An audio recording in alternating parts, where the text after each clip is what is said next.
लेकिन कमाल का खुदा है, वो शैतान से भी नफरत नहीं करता।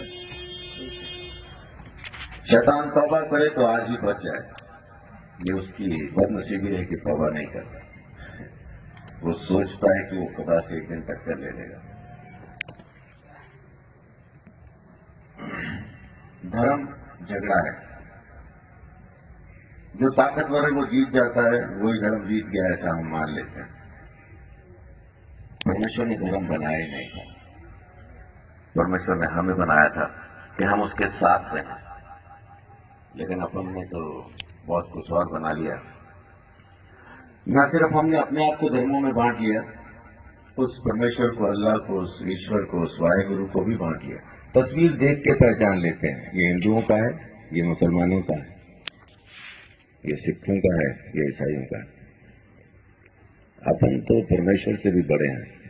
परमेश्वर ने सिर्फ इंसान बनाए, हमने न सिर्फ जातियां बनाई बल्कि परमेश्वर भी बांट डाले अलग अलग धर्म के, अलग अलग, और आखिर में रखनी पड़ती है सर्वधर्म सभा।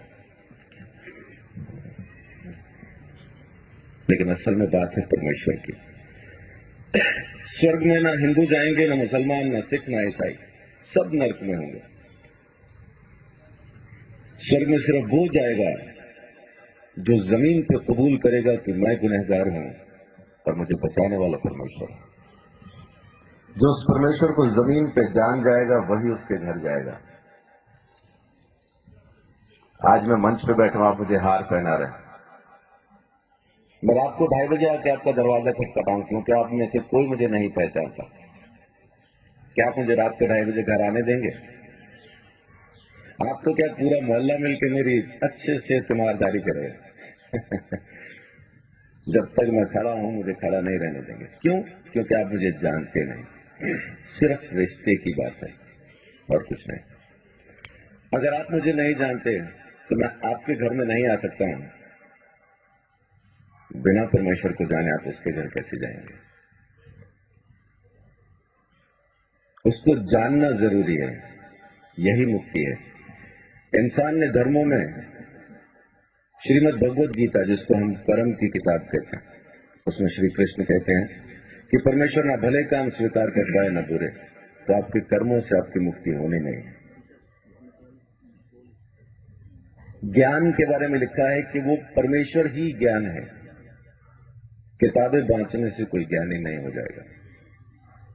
पोथी पढ़ पढ़ जगमुआ, पंडित भयानक, 2.5 अक्षर प्रेम के पढ़े सो पंडित। अब वो प्रेम जो जान जाएगा वही तो समझ पाएगा। मुझे एक रोज किसी ने फोन किया और कहा कि पास्टर जी आपके चर्च में एक बहन आई है, उसको चर्च में आने नहीं देना। मैंने बोला आज्ञा करें, क्यों नहीं आने दूं, कारण तो बताएं। कहते कि वो बहन वेश्या है, समझाने पे भी अपना काम नहीं छोड़ती। मैंने बोला आपने अच्छा किया जो मुझे बता दिया कि वो बहन वेश्या है, मैं नहीं आने दूंगा। लेकिन एक सवाल का जवाब दें, मैं उसको परमेश्वर के घर से निकाल तो दूंगा, लेकिन भेजूं कहां?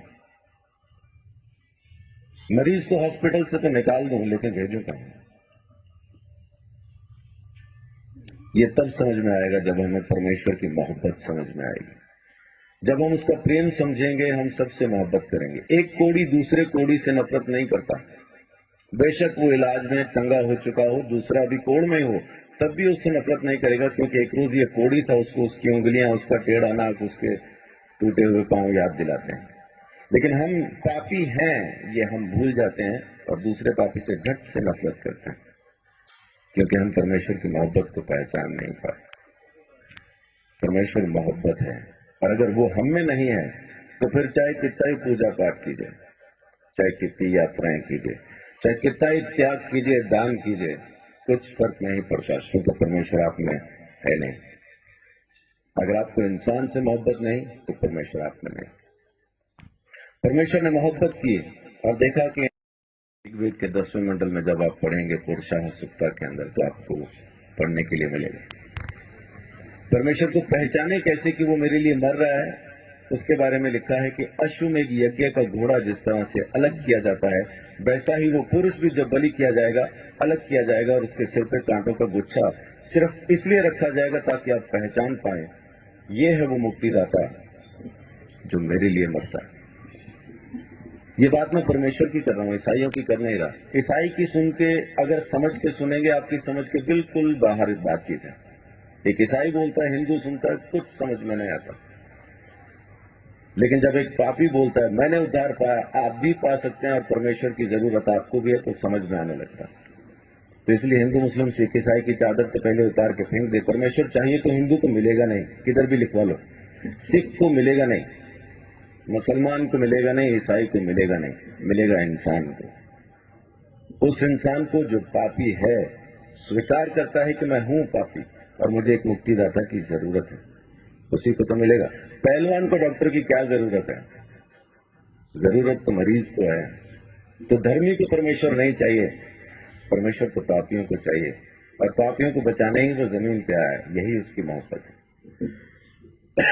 तो मैं अपनी बात को यहां खत्म करता हूं कि परमेश्वर प्रेम है। बाइबल के अंदर लिखा है, पहला यूहन्ना की पत्री में 4 अध्याय में लिखा है कि परमेश्वर प्रेम है। उसके प्रेम को समझेंगे तो आप अपने पापों से मुक्ति पा सकेंगे। दोबारा जन्म होना नहीं है आपका। माफ कीजिए, एक चीज ये छोटी सी क्लियर करके मैं अपनी बात को खत्म करूंगा, क्योंकि अपन को शैतान ने एक वहम में डाला हुआ है कि इस जन्म में नहीं तो अगले में मुक्ति हो जाएगी, इसलिए अपन आराम से बैठे। कहने वाले ने कहा था काल करे सो आज कर, आज करे सो अब, कल में परलय होगी बहुरी करेगा कब। लेकिन शैतान ने बोला आज करे सो काल कर, काल करे सो परसों। इतनी जल्दी क्या पड़ी है जब जीना है बरसों। बच्चे आपका नाम क्या है? ध्रुव। आपके बच्चे कहाँ हैं? अजीब सवाल है। उम्र क्या आपकी? 9 साल के बच्चे से मैं पूछ रहा हूं कि आपके बच्चे कहाँ हैं? आम के पेड़ पे जो मई जून में आम लगने हैं, इस वक्त कहाँ है? बहुत बहुत शुक्रिया। गुरु जी कहते हैं आम में, उसी पेड़ में वो आम है जो मई जून में दिखाई देंगे। तो ध्रुव के बच्चे कहाँ हैं? ध्रुव में। जब उसका मौसम आएगा बच्चे नजर आएंगे। तो जब ध्रुव नहीं था तब उसके बच्चे कहाँ थे? पापा में। और जब पापा नहीं थे तब ध्रुव के बच्चे कहाँ थे? दादा में। जब दादा नहीं थे तो कहाँ थे? तो उनके पिता में, उनके पिता में, उनके पिता में। ऐसा अपन किताब को फोल्ड करते जाएं तो उस आदम में पहुंच जाते हैं जिसको परमेश्वर ने बनाया, और उसमें बीज डाल के कहा अब तुम पैदा करो। हर जानवर को, हर प्राणी को, हर चीज को परमेश्वर ने बीज के साथ बनाया और आज्ञा दी अब तुम पैदा करो। तो जब परमेश्वर ने आदम को बनाया, हम आदम में थे। जब परमेश्वर ने आदम को यह आज्ञा दी ये फल न खाना, तब हम आदम में थे। जब आदम ने आज्ञा तोड़ी तब हम आदम में थे। जब आदम परमेश्वर से अलग हुआ तब हम आदम में थे। इसी तरह से हम परमेश्वर से अलग हो गए। हमने किया कुछ नहीं, खाया पिया कुछ नहीं, गिलास थोड़ा 12 आना किया आदम ने, अलग हम हो गए। वेदों में लिखा है कि बच्चा पैदा होते ही पाप के हाथ में सौंप दिया जाता, पैदा होते ही पापी हो जाता, कारण उसका बीज पापी है। एड्स जिस माँ बाप को है, बच्चा पैदा करेंगे एड्स की बीमारी के साथ पैदा होना।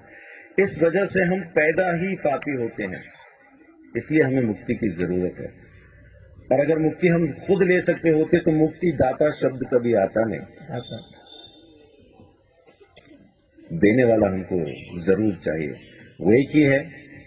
परमेश्वर ने हमारे लिए मुक्ति का रास्ता खोला, स्वयं हमारे लिए बलिदान दिया ताकि हम हमारे गुनाह से आजाद हो जाएं। ये उसकी मोहब्बत नहीं तो और क्या। तो उसकी मोहब्बत से आप अभी इसी वक्त मुक्ति पा सकते हैं। आपको जन्मों का इंतजार करना नहीं, क्योंकि यही एक जन्म है, दोबारा होगा नहीं। आज के बाद दोबारा हम कभी पैदा नहीं होंगे। ये पहला और आखिरी जन्म है। मुक्ति मिलेगी तो अब, नहीं मिलेगी तो कभी नहीं। तो परमेश्वर प्रेम है, उसके प्रेम को समझे, उसके दिए हुए उद्धार को समझे। यीशु मसीह ने मेरे लिए मेरे सारे दंड को सह लिया और मेरे गुनाहों से मुझे आजाद किया। ये काम उसने आपके लिए भी किया है, बस आपको स्वीकार करना है। परमेश्वर आप सबको बहुत आशीष दे। बड़ी बात।